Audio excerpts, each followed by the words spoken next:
નમસ્કાર, આપ જોઈ રહ્યા છો નેશન પ્લસ ન્યૂઝ. હું છું આપની સાથે હિલ પંડ્યા. મુખ્યમંત્રી ભૂપેન્દ્ર પટેલ આજે વડોદરાના કરજણની મુલાકાતે પહોંચ્યા હતા.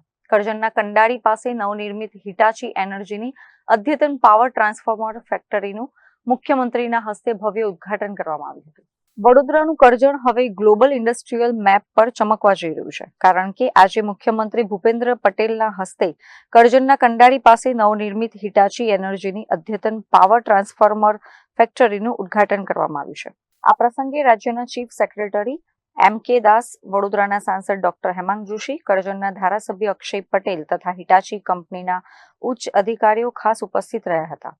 આ અવસરે હિટાચી કંપનીના ઉચ્ચ અધિકારીઓએ ગુજરાત સરકારના સહયોગ બદલ મુખ્યમંત્રીનો આભાર વ્યક્ત કર્યો હતો. આ પ્રસંગે મુખ્યમંત્રીએ ઉદ્યોગ જગત અને ગ્રીન એનર્જીને લઈને અનેક મહત્વના નિવેદનો આપ્યા હતા. મુખ્યમંત્રી ભૂપેન્દ્ર પટેલે જણાવ્યું હતું કે વાઇબ્રન્ટ ગુજરાત ગ્લોબલ સમિટના માધ્યમથી જાપાન અને જાપાનીઝ કંપનીઓનો ગુજરાત સાથેનો નાતો અત્યંત મજબૂત બન્યો છે. ખાસ કરીને હિટાચી અને ગુજરાતનો સંબંધ 60 વર્ષ જેટલો જૂનો છે.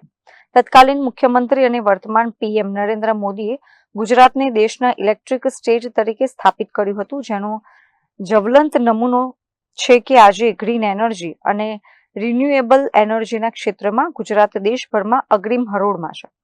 PM મોદીના વિકસિત ભારત 2047ના સંકલ્પને સાકાર કરવામાં હિટાચીનો આ નવો પ્લાન્ટ આત્મનિર્ભર ઉર્જા ઇકોનોમી પુરવાર થશે અને આ ગ્રીન ગ્રોથમાં ગુજરાત દેશભરમાં લીડ લેશે તેવો વિશ્વાસ મુખ્યમંત્રીએ વ્યક્ત કર્યો હતો.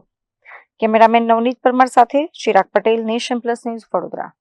સમાચારોના સતત અપડેટ મેળવવા માટે અમારી નેશન પ્લસ ન્યૂઝની યુટ્યુબ ચેનલને સબસ્ક્રાઇબ કરો, બેલ આઇકન દબાવો અને જોડાયેલા રહો ફેસબુક, ઇન્સ્ટાગ્રામ અને ટ્વિટર પર.